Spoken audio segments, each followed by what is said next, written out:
Okay, so this is a demonstration on drawing symmetrical objects. Many man-made objects are symmetrical. The trick with drawing symmetrical objects is to use an axis line. Symmetrical or symmetry means that both halves are equal.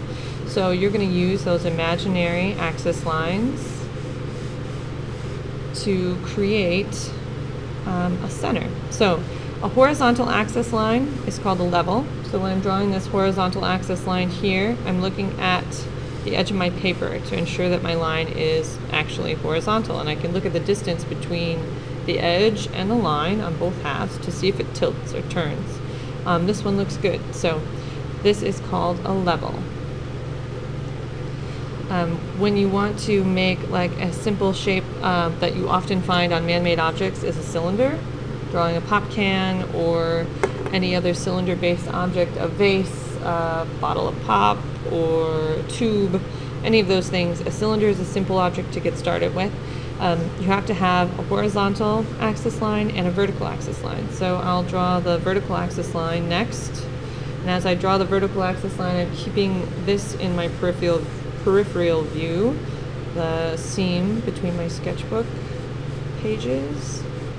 So I'm going to just go down slightly. And these two need to meet at a 90-degree angle, and as long as they are perpendicular, then everything should be okay. So the next step is to draw the top of any cylinder is going to be an ellipse. This is a perfect circle when you look straight down at it, but if you look at it from a natural angle, it's going to flatten, and that's called an ellipse. Elliptical shapes should be symmetrical on both sides, from one side to the other, left to right, and from top to bottom. So if I start, I can just mark on one level edge, on my level line on one edge, how wide I want my ellipse to be, and I need to make an equal distance on the other side. Something like that. And to check it, to find out if it actually is equal, I can use my pencil as my tool. So I mark the tip of my pencil at that line. My fingernail marks the center plumb line, and then on the other side you can see if I bring it over, it's about the same. I forgot to mention this vertical axis line is called a plumb line. There we go. So now both halves are equal this way, from left to right, and now I need to decide how wide it's going to be. Now when you're looking at an object and you're trying to draw it, you pay attention to what's the distance from here to here, and what's the distance from here to here, to adjust how big your elliptical shape is. In this case, we're just going to make it up. So we can make it as narrow, thin, or as wide as we want. And I'm just going to set it right about here.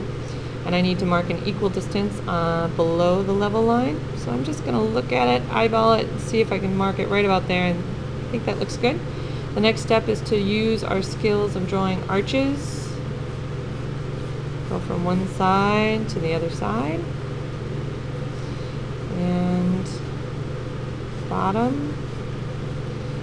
One mistake that's commonly made with elliptical shapes is that students tend to want to make the corners pointy, like eyes, and that's almost never true when you're looking at an object in real life. These corners might get thin, but they are never pointed.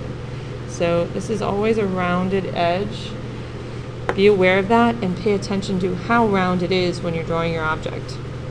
So now my ellipse is sketched out for the top of my cylinder, and I'm just going to eyeball this top and bottom and kind of check it out.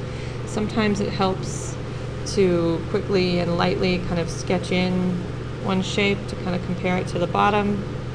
I'm looking at this and thinking it's just about correct, but it looks slightly longer. I'm going to make a little adjustment here. And this curve on the bottom is a little different. I'm just going to try and clean that up. Nope, maybe it was too short. So adjustments always are happening. Okay, we'll leave it as that for now.